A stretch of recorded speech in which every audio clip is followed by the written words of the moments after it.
Run. Don't slow down. Don't look back. The rain stings my eyes, the rope burns my skin, and my lungs feel like they're tearing apart with every breath. My shoes slip on the wet pavement, but I keep running because stopping means becoming what my father already sold me as property. I was never the daughter he protected. I was the debt he couldn't pay.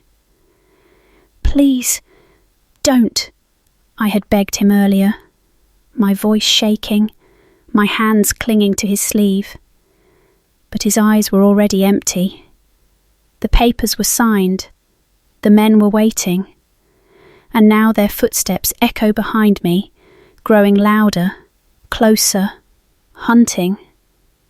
My legs give out in a narrow alley. Brick presses against my back. Shadows close in. I squeeze my eyes shut, bracing for whatever comes next.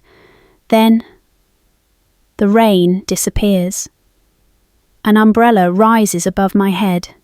A man's voice cuts through the storm.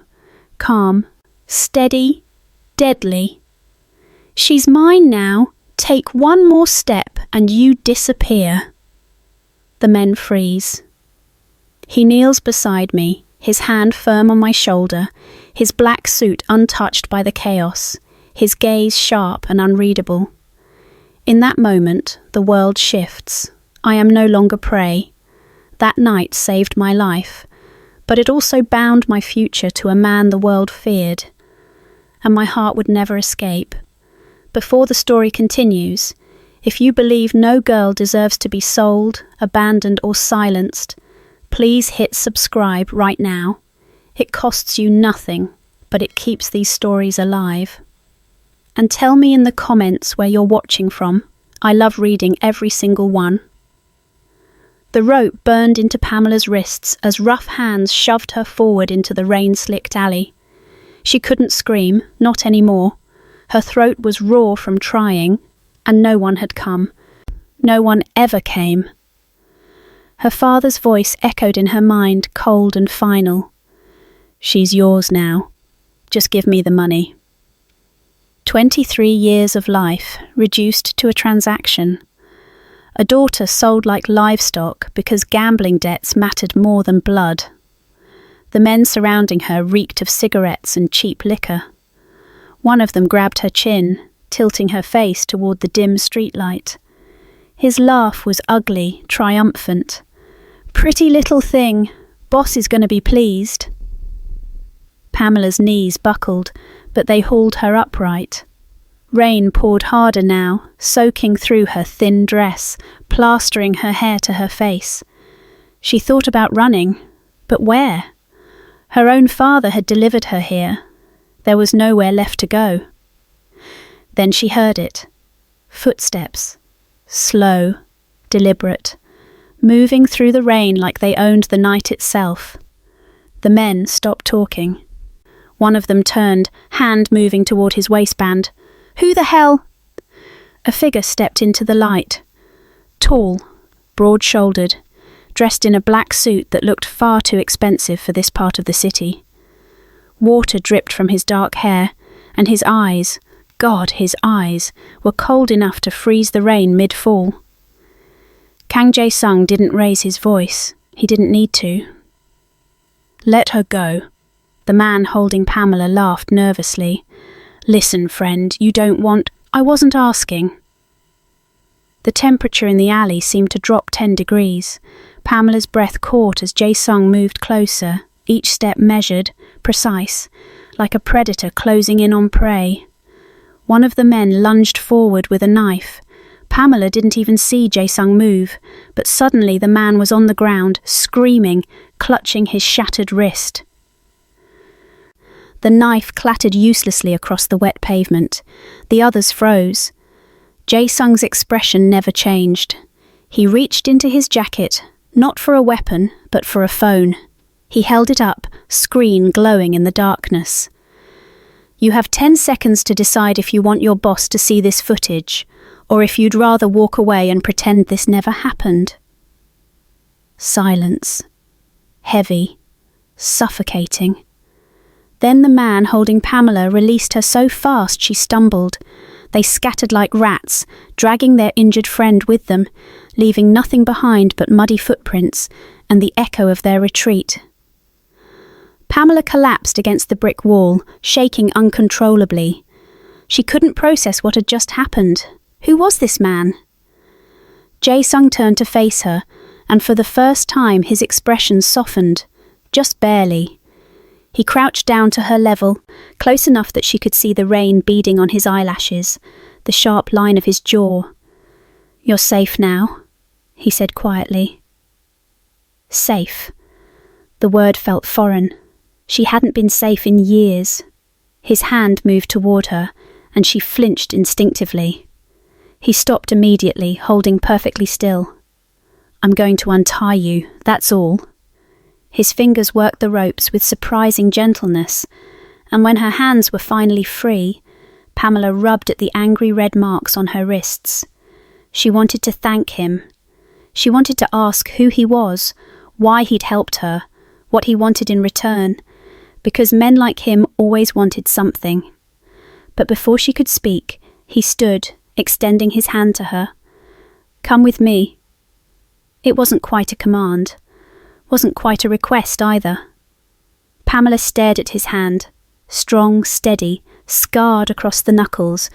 Behind her was nothing. A father who'd sold her, a life that had already ended the moment those ropes went around her wrists. She took his hand. His grip was firm, warm despite the cold rain. He pulled her to her feet, and for a fleeting moment she felt something she hadn't felt in years. Hope. But as they walked toward the waiting black car at the end of the alley, Jae-sung's phone buzzed. He glanced at the screen, and something flickered across his face, something dark, dangerous. He answered without a word, listened, then hung up. When he looked at Pamela again, his eyes held a warning she didn't yet understand. "From this moment on," he said softly, "you belong to me."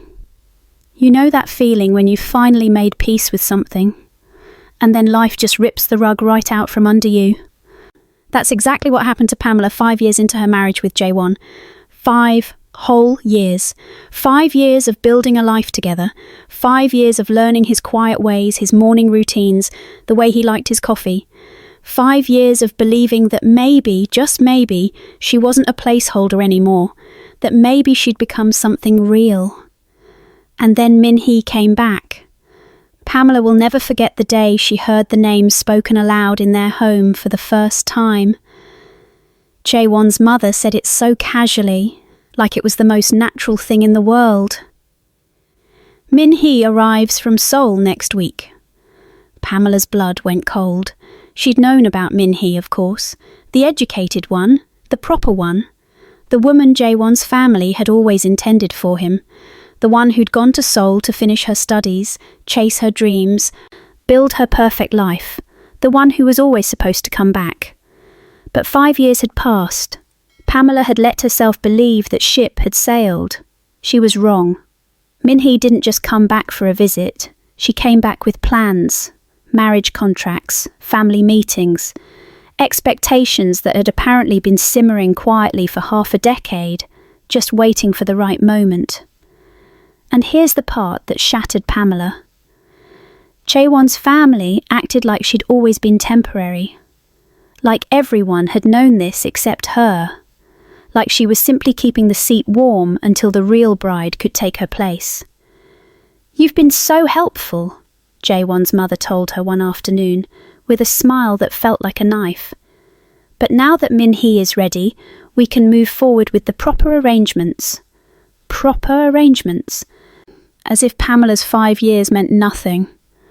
As if the life she'd built, the love she'd quietly tried to nurture, the sacrifices she'd made, none of it had ever counted. She wasn't blind. She'd seen the way Jae-won looked when his mother mentioned Min-hee.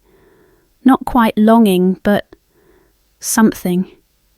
Duty, maybe. Resignation. Like he'd always known this day would come, and he'd just been waiting for someone else to make the decision for him. And that's when Pamela realised the truth she'd been running from. She had always been the substitute, the stand-in, the temporary wife.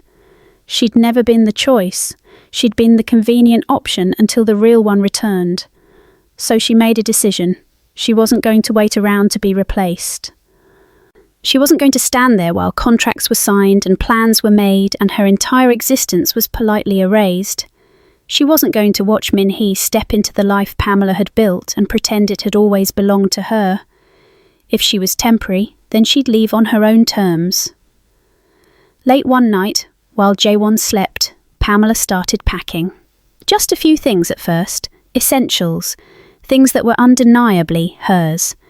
She moved quietly, carefully, her heart pounding so hard she thought it might wake him, but he didn't stir, and somehow that hurt most of all.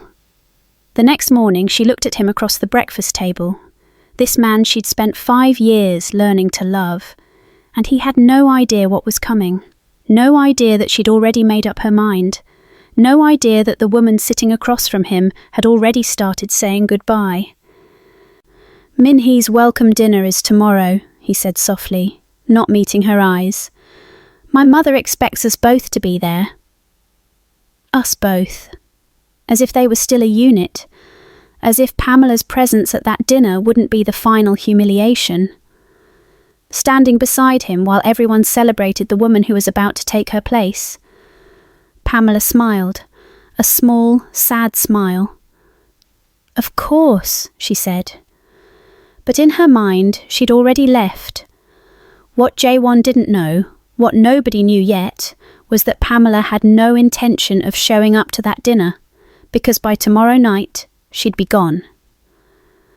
Pamela stared at the 2 pink lines, her hands trembling so violently she nearly dropped the test into the sink. No, no, no, no. This couldn't be happening. Not now. Not when she was this close to getting out. She'd missed her period 3 weeks ago, but she'd told herself it was stress. The fear. The sleepless nights planning her escape. Women's bodies did strange things under pressure, didn't they? But deep down, in that quiet place she tried so hard to ignore, she'd known. She'd felt different, heavier, more tired than usual, even with all the adrenaline coursing through her veins. And now here it was, proof. A tiny cluster of cells that could destroy everything. Pamela wrapped the test in toilet paper and buried it deep in the bathroom trash, her heart hammering. She couldn't let Jae-sung find out.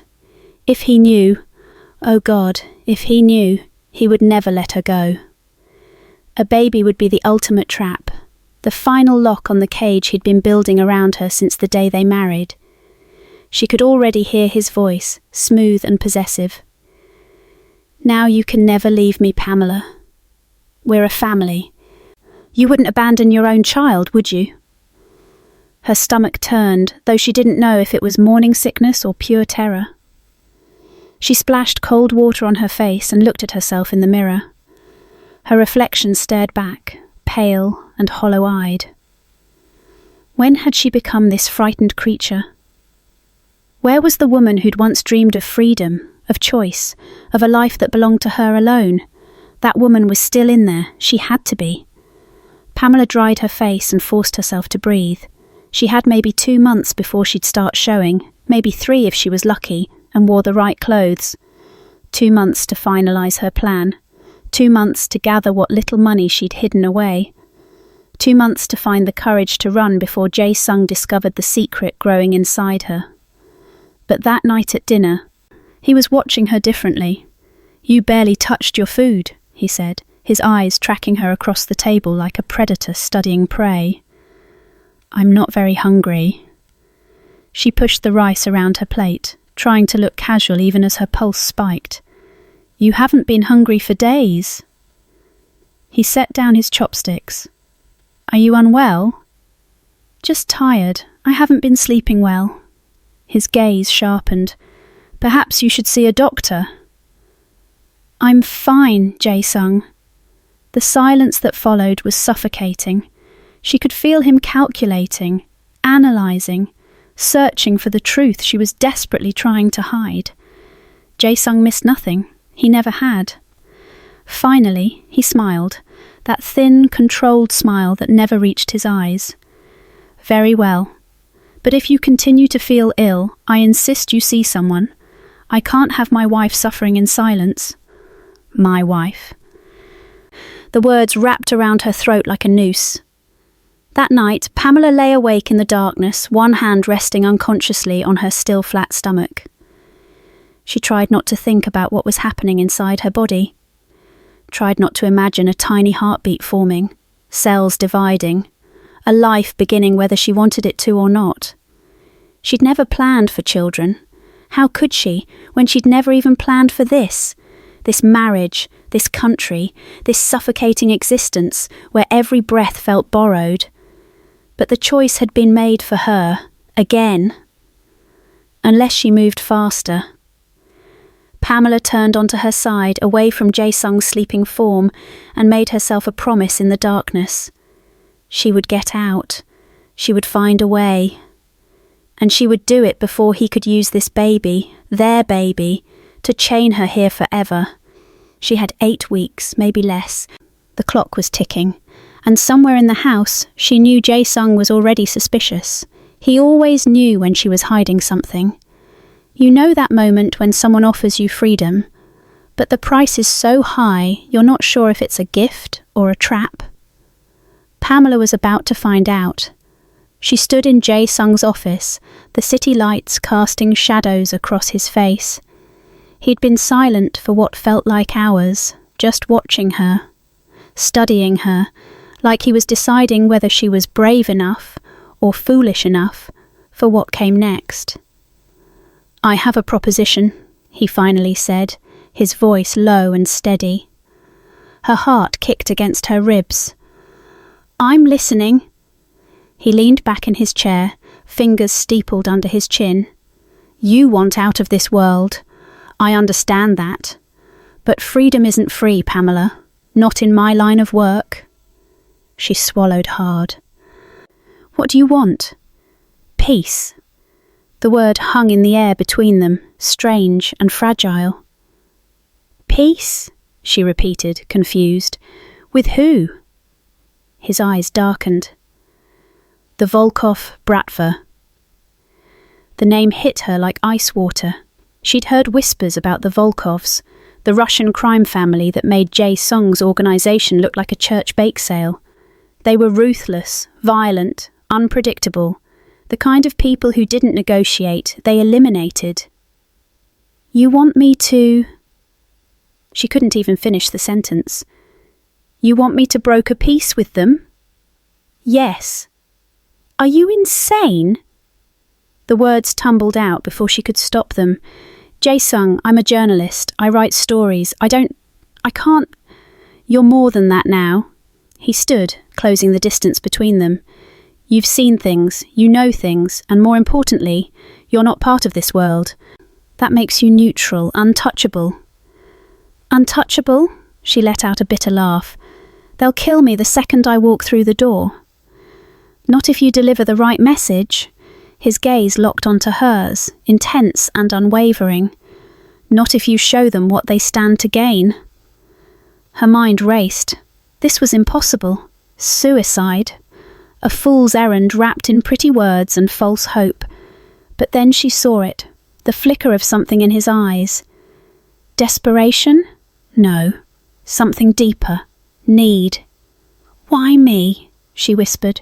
You have people, trained people. Why would you send me into a lion's den? He was quiet for a long moment. When he finally spoke, his voice was softer than she'd ever heard it.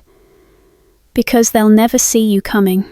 Because you're not a soldier or a diplomat or a spy. You're a woman who tells the truth. And sometimes... He paused, his jaw tightening. Sometimes the truth is the only weapon that works. Pamela felt her resolve cracking. This man, this dangerous, impossible man, was asking her to risk everything. To walk into the darkest corner of the underworld and somehow convince monsters to lay down their weapons. But he was also offering her a way out. A real way out. And if I succeed? Her voice barely rose above a whisper. If I somehow pull this off? Then you're free, completely. No ties, no debts. You walk away and never look back. And if I fail? His silence was answer enough. She closed her eyes, every instinct screaming at her to run, to refuse, to find another way. But there was no other way. She'd known that from the moment she'd stepped into his world. Freedom always came with a price. The question was whether she was willing to pay it. When? She asked, opening her eyes. Something flickered across his face. Respect, maybe, or regret. Tomorrow night there's a meeting, neutral ground, I'll get you in. He moved toward his desk, pulling out a slim folder. Everything you need to know about Viktor Volkov is in here. Study it, learn it, your life depends on it. She took the folder with trembling hands, the weight of it heavier than paper should be. Pamela. His voice stopped her at the door. Viktor Volkov is not like me. He doesn't believe in second chances. If you walk into that room, you need to be absolutely certain, because once you're in... He didn't finish. He didn't have to.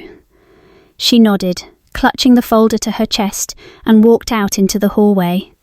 Behind her, she heard him pour a drink, something he never did. And that's when it hit her. Jae-sung was afraid, which meant she should be terrified. Marcus stepped into the conference room like a ghost from another lifetime, same sharp jawline, same steady eyes. But the boy who used to share his lunch money with her in 7th grade now wore a federal badge and carried secrets that could bury people. Pamela's breath caught. Hello, Pam. That voice. God, that voice still had the same quiet strength that had talked her through her mother's funeral when they were 16. But now it was wrapped in something harder, something that understood how the world really worked. Marcus. She kept her tone professional, but her hands betrayed her, fingers gripping the edge of the table just a little too tight. I didn't know you were... I didn't know. Federal Task Force, he said simply, taking the seat directly across from her.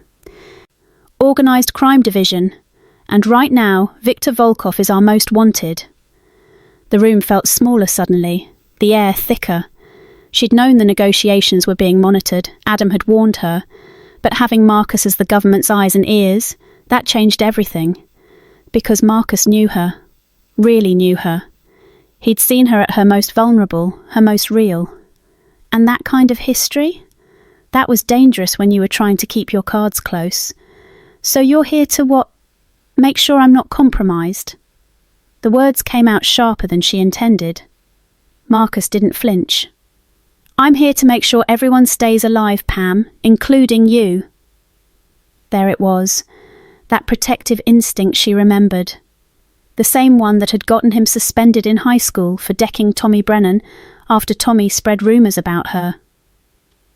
But protection from Marcus always came with a price, total honesty, and right now, total honesty wasn't something she could afford. I'm doing my job, she said carefully. Nothing more. Are you? He leaned forward, and for a moment she saw past the federal agent to the boy who used to know every secret she kept. Because from where I'm sitting, you're playing a very dangerous game with a very dangerous man, and I need to know which side you're on. The accusation hit like ice water. I'm on the side of a fair negotiation, she shot back. Same as I've always been. Same as you taught me to be, actually, remember? Do the right thing, even when it's hard. Your words, Marcus. Something flickered in his expression. Regret, maybe. Or recognition. That was before I knew how deep the corruption runs, he said quietly.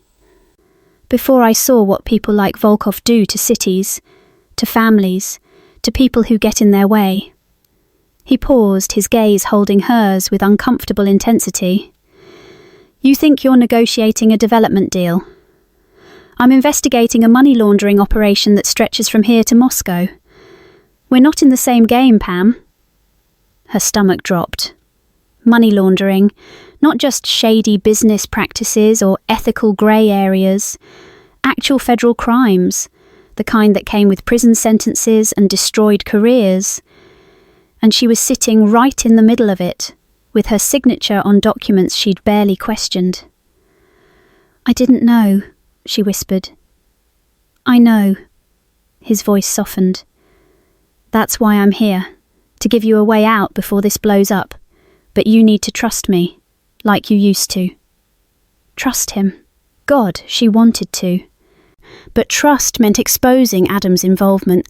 Trust meant admitting she'd already crossed lines she couldn't uncross.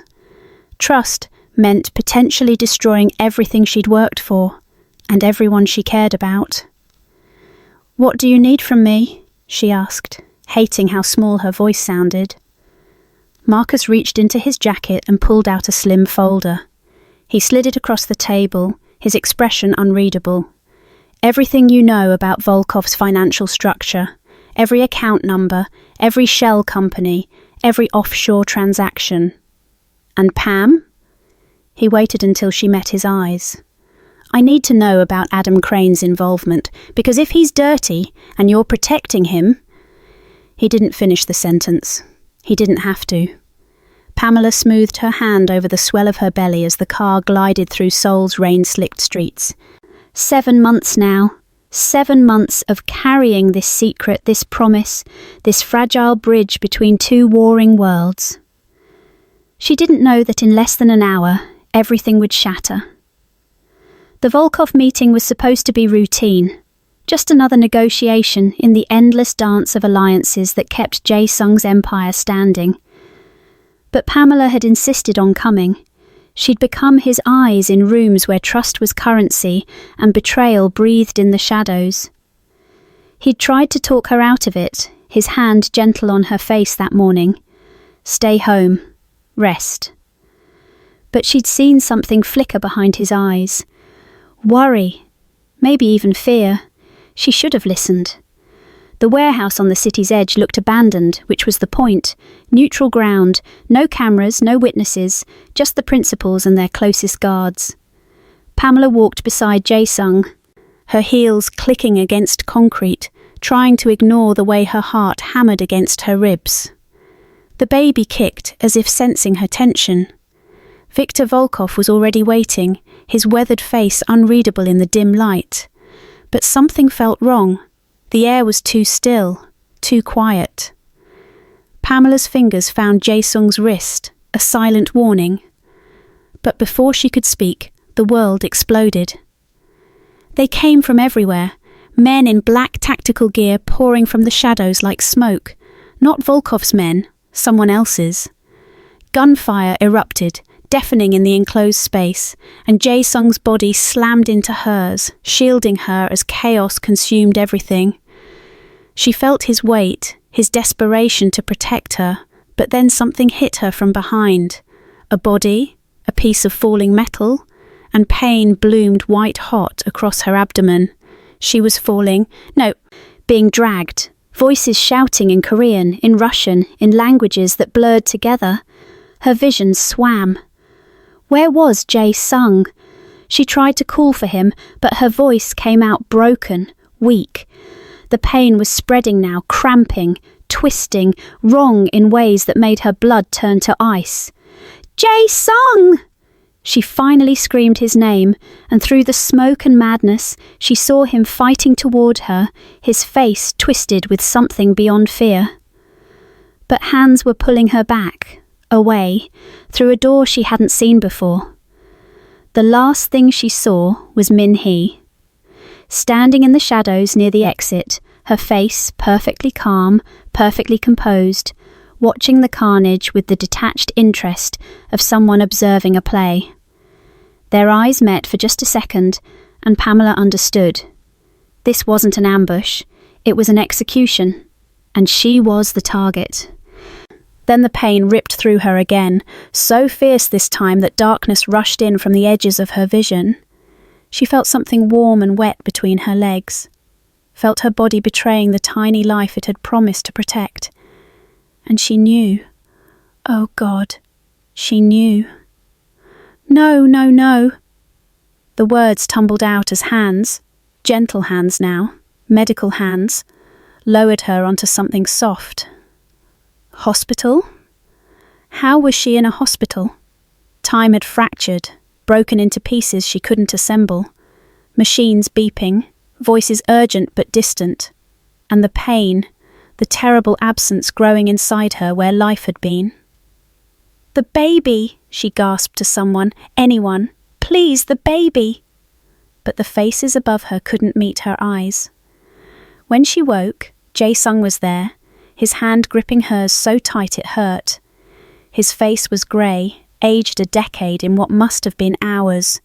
But behind him she could hear voices arguing, angry voices. "Evidence in her phone, sir. Messages to Volkov's people, coordinates, timing. She set you up." "Get out." Jae-sung's voice was deadly quiet. "Sir, we found..." "I said, get out." Pamela's heart stopped. Messages? Coordinates? She tried to speak, to tell him it was a lie, but her throat was raw, empty. And when Jae-sung finally turned to look at her, she saw something in his eyes that terrified her more than the ambush, more than the loss. Doubt. The screen shouldn't still be glowing. That's the first thing I notice as I step into Jae-sung's private control room.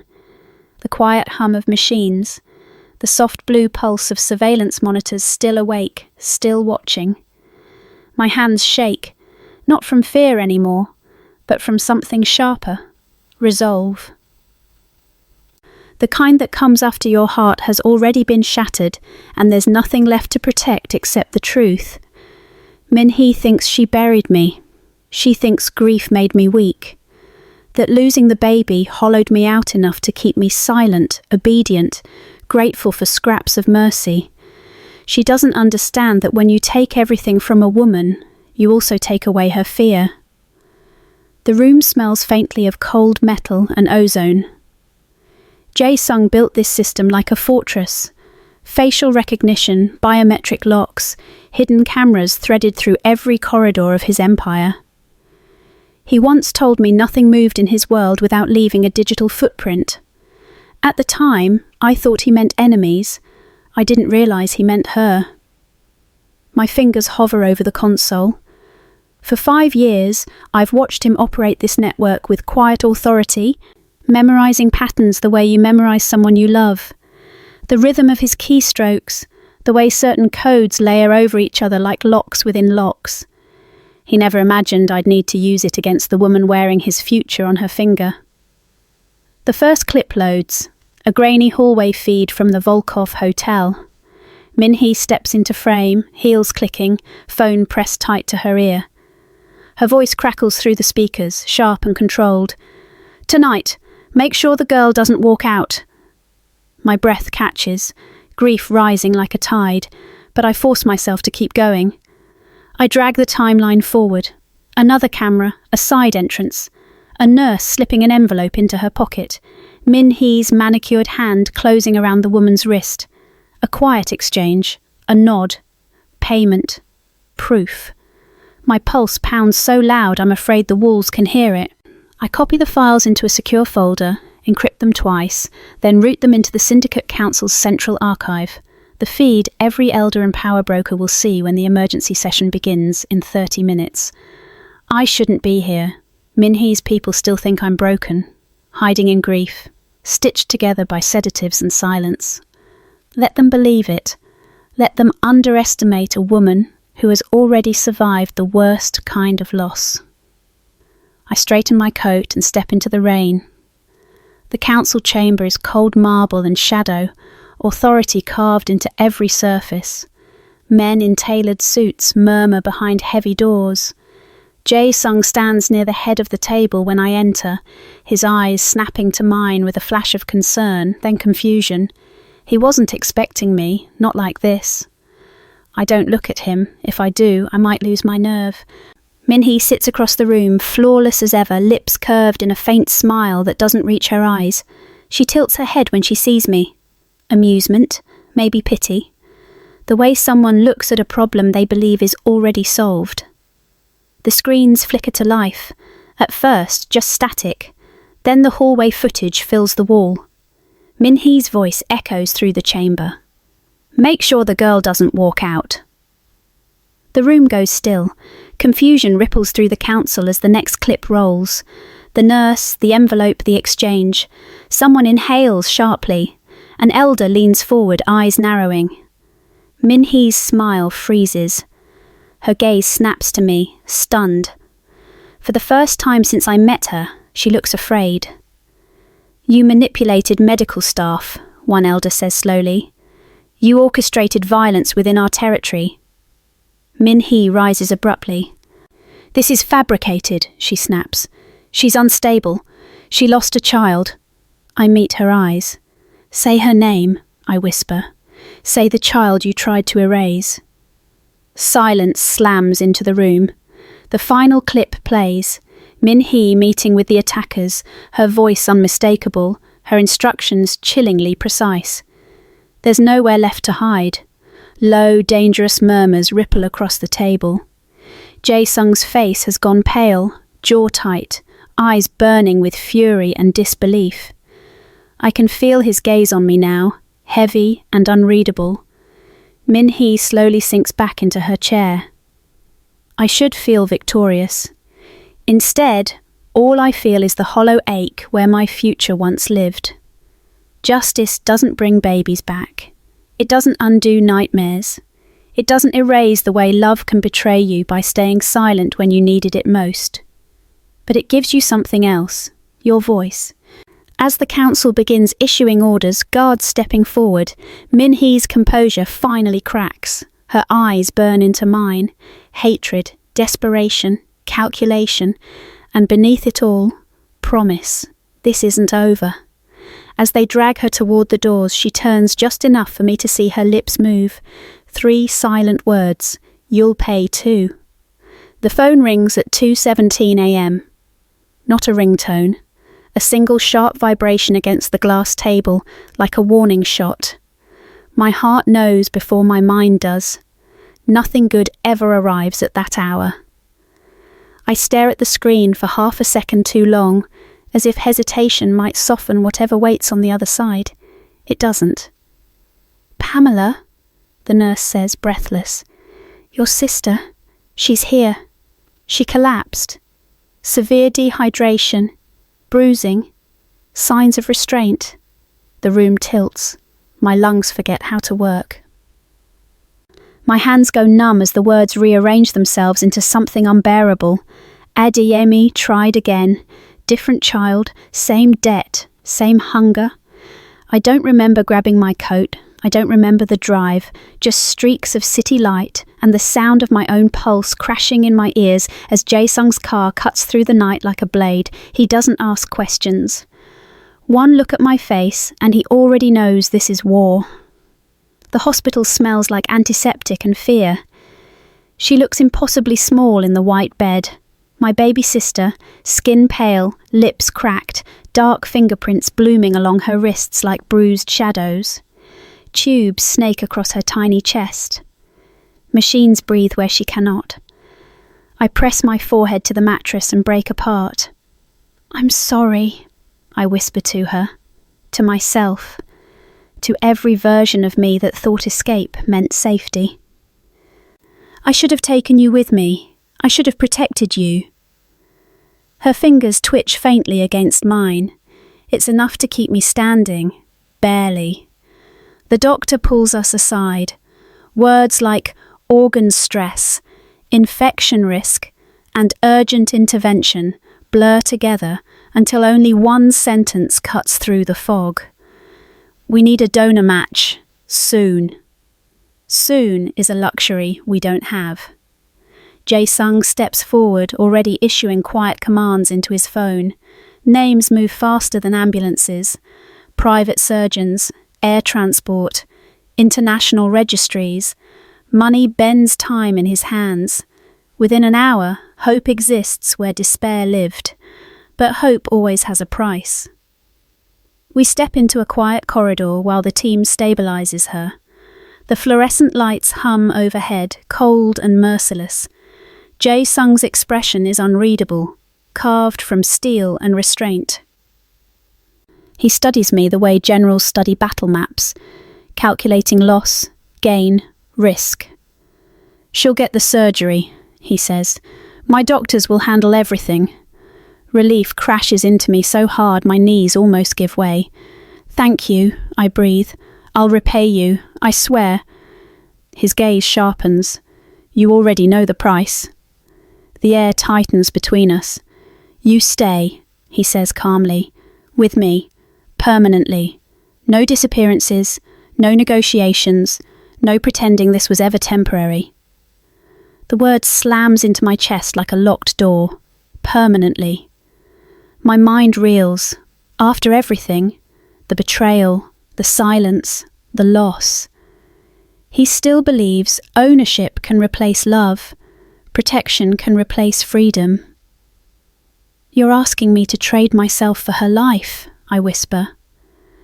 "I'm ensuring she has one," he corrects. "The world you came from will keep hunting your blood. I'm the only wall strong enough to stop it." He isn't wrong, that's the cruel part. Adeyemi will never stop. Debt doesn't die, hunger only changes targets, but neither does a cage. "I just got my voice back," I say quietly. "Don't ask me to surrender it again." For a flicker of a second, something breaks across his face. Regret, fear, longing, gone as fast as it came. "You can't protect her alone," he says, "and I won't lose you." Lose me. Not love me, not choose me, lose me. Like property, like territory, like something claimed. My phone buzzes suddenly. A message from an unknown number flashes across the screen. "He tried to sell her. He'll try again. Next time he won't fail." My blood turns to ice. Jae-sung sees it, reads it. His jaw tightens, fury simmering beneath control. The corridor feels smaller, the walls closer, the choice heavier. Inside the room, my sister shifts weakly, machines humming around her fragile body. Every breath she takes feels borrowed. I look at her, then at him. Freedom on one side, her heartbeat on the other. And somewhere in the shadows, a father who never learned how to stop destroying the people who loved him. My mouth opens, but the words won't come yet, because once I choose, there may be no turning back. You have not enough humanizer words left. Upgrade your surfer plan. The room feels too quiet for a truth this loud.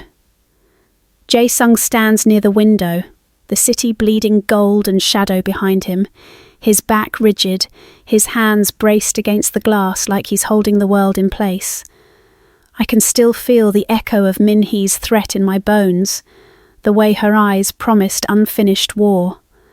My heart hasn't caught up yet. Neither has my grief. "Why?" I finally ask. My voice sounds smaller than I mean it to. "Why did you really save me?"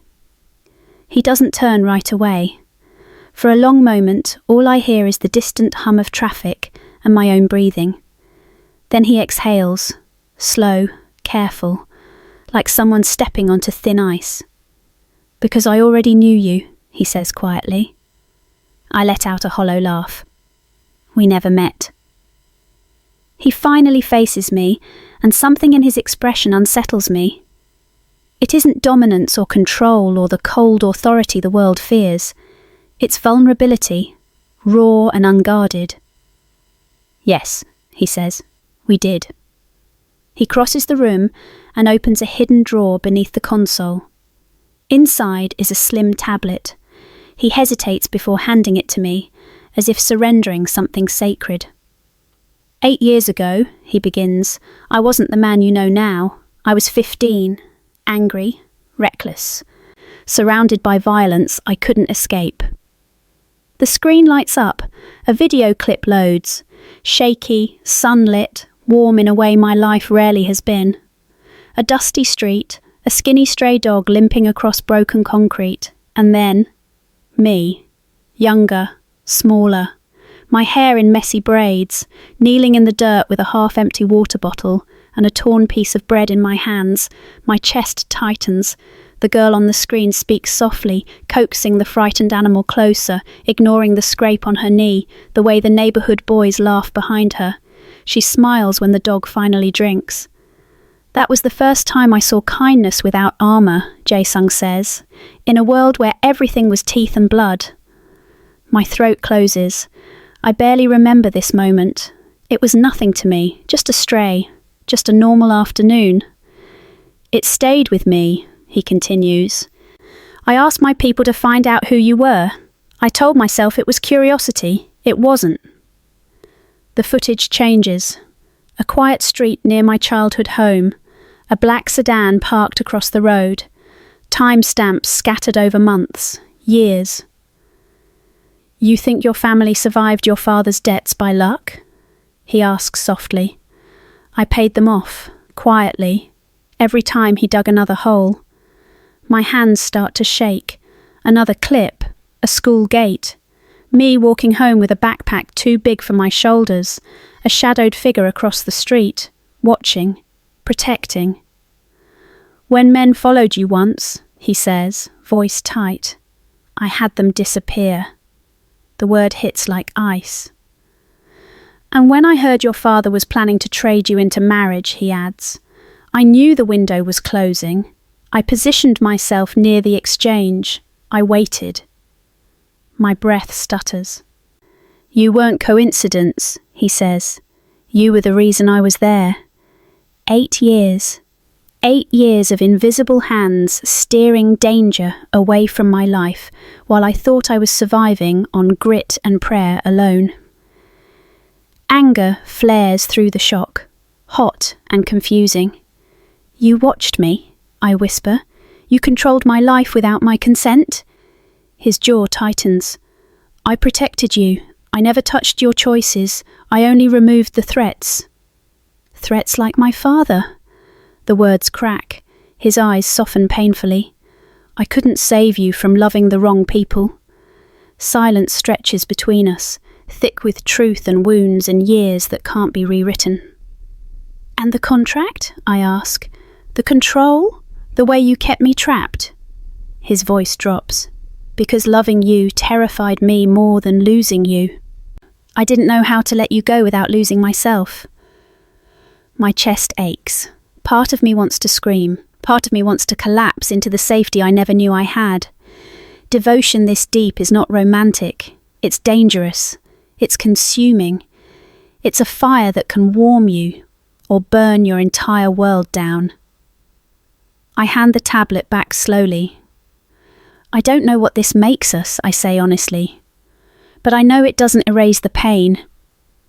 He nods once, accepting the truth without defense. Then his phone vibrates. He glances at the screen, and his face changes, sharp, alert, controlled. What is it? I ask. His gaze lifts to mine, dark and urgent. They found your sister. Sometimes life teaches us that love doesn't always arrive the way we expect it to. Sometimes it hides in silence, in unseen sacrifices, in quiet protection we never knew existed. But this story also reminds us that love without honesty can become control, and protection without trust can become a cage. It teaches us that kindness matters. Even the smallest act can ripple across years and change lives in ways we may never understand. It reminds us that no one deserves to be treated like property, traded, or silenced by fear or power. And most importantly, it shows us that true strength is finding your voice after loss, choosing dignity even when your heart is breaking.